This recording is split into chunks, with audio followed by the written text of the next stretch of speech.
তুমি কোন শহরের মাইয়া গো লাগে উড়া ধুরা, তুমি কোন শহরের মাইয়া গো লাগে উড়া ধুরা। কিছু কিছু মানুষ দেখবেন যে আপনার আমাদের একটা গল্প আছে, তাহলে ছেলে তো পড়াশোনায় ভালো, বলে যে পড়াশোনায় ভালো হলে পাস করবে না। এবার খোলামেলা পোশাকে লাগে উড়াধুরা গানে টিকটক বানিয়ে বিপাকে পড়লেন চিত্রনায়িকা নিপুণ আক্তার। দীর্ঘদিন ধরেই পর্দার বাইরে থাকা নিপুণ এবার নতুন করেই আলোচনায় উঠে আসলেন সাকিবের তুফানের গানে টিকটক করে। তবে সমালোচনার কারণ হয়ে উঠেছে দেশি গানে তার এই হলিউড পোশাকের সাজ। মন্তব্য রয়েছে দেশি গানের ইজ্জত মেরেছেন নায়িকা নিপুণ আক্তার।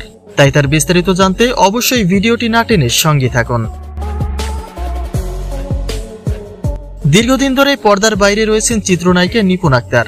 যদিও শুরু থেকে নায়িকা হিসেবে খুব একটা আলোচনায় কখনোই আসতে পারেননি তিনি, তবে একজন চলচ্চিত্র নায়িকার বাইরে তিনি বেশ আলোচিত।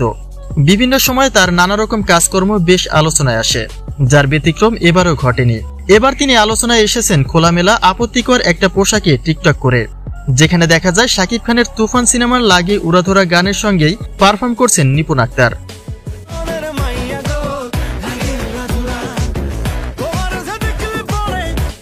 নিপুণের এমন পোশাকটি কোনো বাঙালি মেয়ে কিংবা নারীর ক্ষেত্রে প্রযোজ্য নয় বলে মনে করে নেটাগারিকরা। একজন নায়িকা হয়ে ততটা সফলভাবে নিজেকে কখনো প্রেজেন্ট করতে না পারলেও মাঝে মাঝে ব্যক্তি জীবনের আলোচনায় জড়িয়ে পড়েন নিপুণ।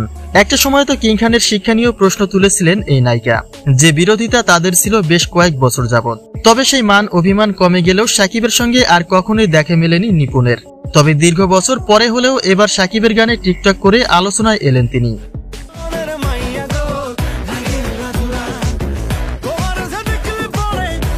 সাকিবের তুফান সিনেমার আইটেম গান দুটি শুধুমাত্র দেশের মাটিতেই নয়, প্রশংসা কুড়িয়েছে সমগ্র এশিয়া জুড়ে। এই গানে একেবারে পুরোদমে ঝড় তুলেছে সোশ্যাল মিডিয়া জুড়ে। যে যার নিজের মতো করে এই গান দুটিকে কেন্দ্র করে নিজেকে প্রেজেন্ট করছে। তবে তার মাঝে নিপুণের এই ভিন্ন রকম প্রেজেন্টেশন আসলেই আপত্তিকর।